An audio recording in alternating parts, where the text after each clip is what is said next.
What's going on, YouTube? So it's +3 outside, not much snow this year, so I figured perfect day to give a little review on this Limitless sled deck. These decks are really expensive, so I'm gonna go over the things I like, the things I don't like, and let you know if I think it's worth it. These decks are usually $6,500, pushing $7,000 after taxes. It's a big purchase for a lot of people, so you wanna make sure you're picking the right deck. So I picked my deck up used for about $4,000, which is still a lot of money for a used deck. But the build quality on these decks, it should last you a lifetime. So you don't have the plywood up top. Like, I've had lots of decks in the past and plywood just gets wet, it warps, and it only lasts a few seasons, and you're constantly redoing your deck surface, which is a pain in the ass. So this deck surface, you should never have to touch. Pretty much lifetime material. It does get a little bit slippery, but I just try and walk on the bolts and fasteners that they have, which gives you enough traction if you're careful. I do think these decks are arguably one of the best looking decks on the market. They come in black or white, and they suit pretty much any vehicle you put it on. These Fords, the headache rack is nice and flush with the cab. I really like that fitment. I don't really sling anything over the headache rack. Like, I don't use this truck for work. It's just for hauling the toys. So I like the flush fitment. If you were using the truck for work and putting a lot of material or anything like that over the headache rack, it might be a little on the short side for you. If you put it on an older Chevy, this headache rack sticks up over the cab of the truck. So it is a little bit better for work that way on a Chevy. Just depends what kind of truck you put it in. When you buy this deck from Limitless, they will custom fit it to your truck. So they have one bolt hole that they actually drill and size it to fit your truck as flush as possible. So that is nice. Like a high-end deck like this, they are installing it and making sure their fit and finish is exactly where you want it. Limitless is a Canadian company out of BC, and I've met the guys in person and they are amazing to deal with. Their customer service is some of the best I've ever experienced. Like I said, I bought this deck used and I had a couple of burnt out bulbs when I bought it. And I emailed them on Facebook and kind of told them I had a couple of burnt out bulbs, and they said, yeah, lifetime warranty on those. They didn't even ask if I bought it from them, because I didn't. And they just asked address, name, and they mailed me out some brand new LEDs here. Here's the proof. And they even sent me a spare. So, all free of charge. I was expecting to have to pay for shipping or something. They covered everything. Shipping right to my door. I got it about a week later. Amazing customer service. No questions asked. Like, they just get the job done. And that's a really smart play on their part, because how many decks do you see rolling around with burnt out lights, and it just makes it look old and worn out and just run down, right? So warranting something that's simple as a couple of bulbs, it really keeps their decks looking new and well maintained. When I think about it, all of my older decks have had burnt out lights. So this is a really smart play on their end, keeping their decks looking new. Because it's kind of advertising for them, right? When you have your sleds up on the deck, driving around town, any other sledders, they're checking your truck out. If you're a sledder, you know, right? You're checking every truck out with sleds on it. I really like supporting companies that take care of their customers like that. So top-notch quality and customer support. But enough about that. Let's get into the details about the deck that I like and that I don't like. So coming under the deck, you have your light switch here, all your penny lights, 2 penny lights underneath. They're pretty bright. And then coming up on top, you have the penny lights firing sideways, which light up the deck surface, but they don't blind you. Like most companies put them on the headache rack, and you're kind of looking at the lights as you're trying to ride your sled up onto the decks at night. And I just think the side lighting is way better to illuminate what you want to look at, and you're not fighting any of the light output. So the lighting is really good. And I do like the double lights here.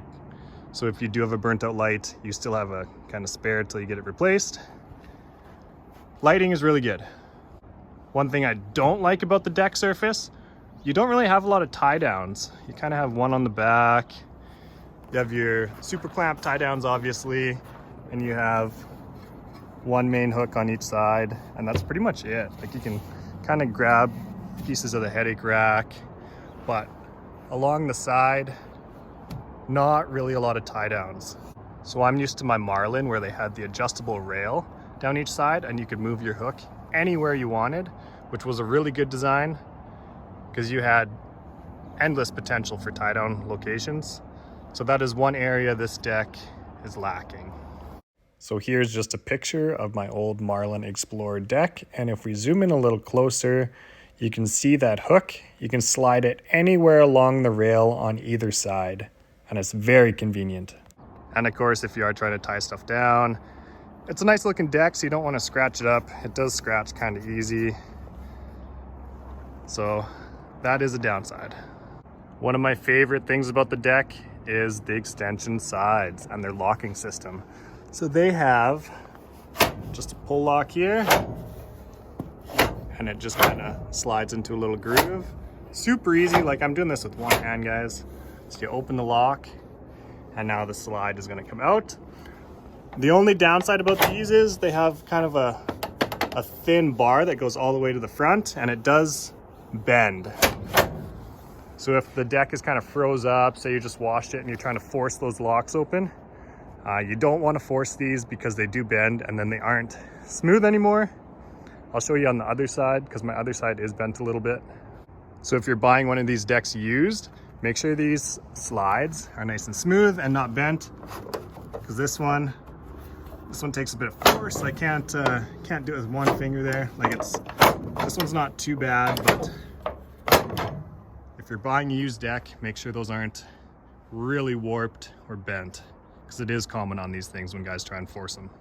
So I have the locks undone. Let's see if I can get this with one hand here.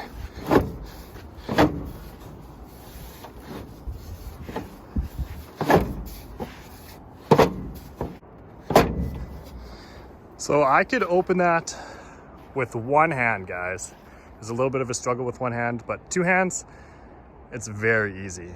And the reasoning behind this, they use circle tubing. So if you look at the center slides, you have your square tubing and then circle tubing inside the square tubing, which is extremely smart. I don't know why other companies don't do this, because you're not actually contacting that much area where you need the center bar to slide.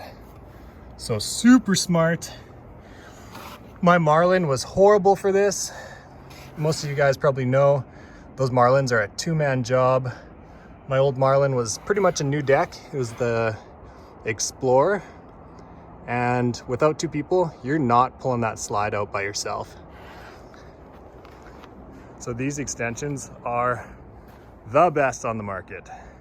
And you also just pull them out as far as you can, and you can't overextend them either. They, if you can see that there, see there's the extension, pull it out, and it locks into its furthest extended position, and you're not ripping the wiring underneath like on my Marlin if you pull it too far, overextend it.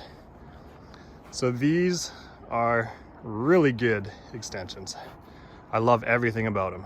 That's kind of the highlight of this deck, in my opinion. The attention to detail on these decks, and a lot of the things are fairly simple, like the round tubing inside of the square tubing, and just a little L-shaped dead end there, so you're not overextending the decks. It's so simple. Why are other decks not doing this? So Limitless did a really good job on tying in a lot of those little details that other decks still aren't doing today. It's insane. So let's push this extension back in, see if I can do it with one hand again. Look at that, all the way in with one push, one hand, no binding at all. Name another deck that can do that, I dare you. and locked. Literally took 3 seconds. No other deck on the market can do that. So those are my favorite things: the slides, the locks, the lifetime topper, their nice Limitless logo in the top, the diamond stitch in. Like, it looks like a fancy deck. It looks like you're getting a lot of value for the price. Let's get into things I don't like. So now, one major thing that I don't like is actually the ramp, believe it or not. This ramp is pretty heavy. It is a solid built ramp. It is heavier than my Marlin ramp. I really don't like these puck style slides. They wear out super quick and it's hard to walk up here. Like, I have a timber sled, so a lot of times I have to walk my sled off, and you're not backing it off like a traditional sled. You have to really watch your footing, and sometimes like the ski and my carbides on the bike, they bite a little harder than a traditional sled would. So I really don't like these pucks. I wish they had the full super glides like my old Marlin. And I also use my sled deck for motorcycles in the summer months. So rolling anything with a tire up this is extremely difficult, like almost impossible. So I miss my Marlin ramp. In a perfect world, if I had my Marlin ramp on this sled deck, it would be the perfect combination. I'm gonna try and modify these pucks and put full super glides on them, but it's kind of an awkward setup how they have these mounted. So they use like a rivet on the back and a cap. So it's not really gonna be super easy putting full super glides on it, but I'm gonna try. So not the best picture, but these are the super glides on my old Marlin Explorer sled deck ramp. I really wish Limitless would just design their own super glides and give you the option to buy them right from their company, because I would in a heartbeat. And then that would make this deck very well rounded. For me anyways, loading a lot of bikes onto it. The average sledder, it probably won't affect you that much. The telescopic ramps are some of the best. Easy to use, one person. They extend, you're not slipping any pins, handling 2 pieces of ramp, trying to line everything up. Personally, I would never run a ramp that's not telescopic like this. Underneath the deck, I do like the added support. Some guys might not if you're constantly sliding stuff in and out. These do bend if you don't have support under them, so they're not perfect, but they do add a little bit more structure. On a lot of my older decks, the feet would hammer out the box and they would start to cave in, and then your quick turnbuckles would get loose, the whole deck would start moving around. This is just a better setup in my opinion. So to wrap up this video, is this deck worth $6,500? I mean, a lot of these new decks are right in that same price range, and I do feel like you're getting a lot of value and a lot of features that other decks just simply don't have. If a priority for you is slide extensions that are simple, easy to use, this is hands down the deck you're going to want. If you're using it for work and you need more tie downs, I would probably lean more towards a Marlin. My Marlin Explorer with the full aluminum top, I think, was just a little bit tougher deck. It was heavier and just a little more solid with all the tie downs, and more versatile that way for work. But for me, pleasure use, there's not a lot of decks that look this good. Like, it suits the truck perfectly. And I love everything about it. The looks, the headache rack. One of the best headache racks, look-wise, on the market, hands down. And I would buy another one in a heartbeat. Especially if you can find a good deal on a used one. For $4 grand, I couldn't say no to this. And if I ever do want to sell it down the road, these are probably the easiest deck to sell because everybody loves them. So that's definitely a little bit of peace of mind as well. Hopefully you got some value out of this video, and it gives you a little more details about the deck if you're going to look at one, and just my experiences with it. And if you made it this far in the video, guys, thanks for watching. And here's a little bonus, my GSXR 1000 timber sled. Enjoy.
Nice.